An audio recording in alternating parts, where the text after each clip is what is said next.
Hey, good morning, y'all. Happy Monday. So this week we are starting to dig into the breastplate of righteousness, and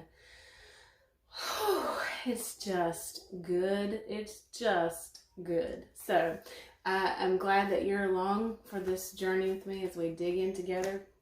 We're going to read, talk from several different resources. We're going to use Rick Renner's book. We're going to use the Bible a whole lot. And today I'm actually going to read some from one of my books in the Uncommon Girl series, Learning to Live Free. And so we're going to talk about what Jesus' sacrifice means. So I'm excited about getting to read and share from that book as well.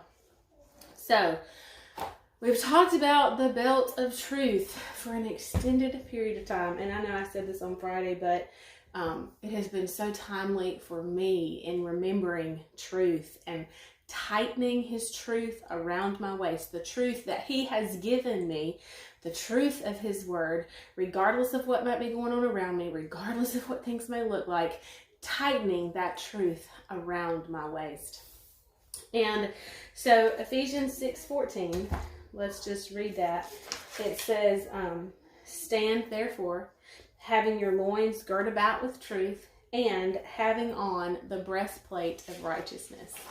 And in the Amplified Version, it says, having put on the breastplate of integrity and of moral rectitude and right standing with God. Now, what is righteousness? And that's what we're going to spend a lot of time over the next few days really digging into, to get a good understanding of what righteousness is. I think sometimes we can feel like that's just a real churchy word and we know what it means, but we don't know what it means, or we're afraid we know what it means that we'll never actually measure up to what it really means.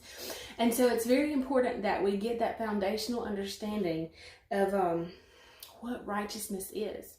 And another question that's important for us to ask as we begin to study this topic, as we begin to study this weapon, this piece of armor that God has given us, is why would Paul have felt like, or why would Paul have thought that righteousness was worthy to be called a piece of armor, and such an important piece of armor as the breastplate?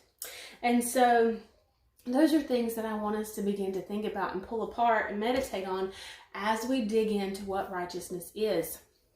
Now, this is totally side note, and I'm probably jumping ahead of myself here, but when I think of righteousness, or not righteousness, but when I think of the breastplate, I think of protection. And, it protects the vital organs, your heart. I always think of protection first. So how is righteousness a protection for us? Those are, questions to pose, and I'm excited to dig into those with you.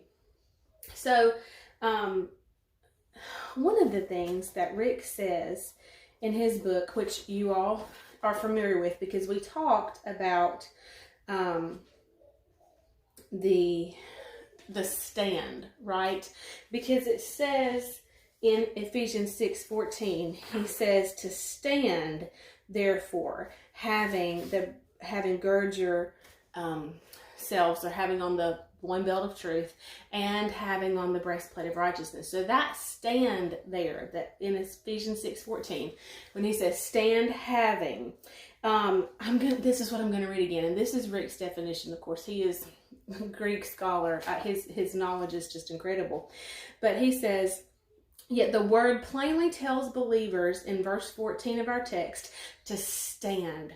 Throw your shoulders back, hold your head up high, and walk tall and confidently as all proud and victorious soldiers do. How about that? That's good. And that's the way that you and I should be walking in our armor.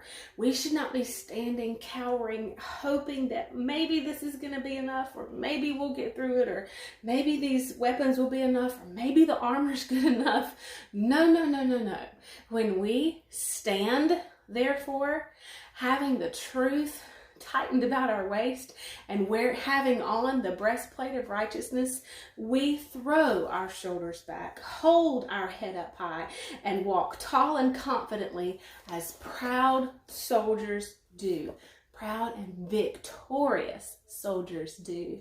So today, stand in your truth, stand in your righteousness, and we'll dig in here again tomorrow. I'll see you then. Bye, y'all.